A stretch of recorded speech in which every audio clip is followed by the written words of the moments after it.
There's nothing you can do because obviously you Alt Tab out, you lose all your control inputs, your steering wheel inputs. It doesn't work. So you're stuck. You can't do windowed mode because again, you need the active window. Doesn't matter if it's full screen application or window. This yellow border basically means this is front and center. And this is the only way that I can see it in the headset.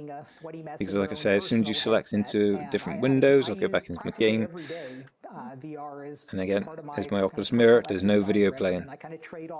Now, this is pretty disappointing. I hope it does get fixed before the PTC actually comes out of beta.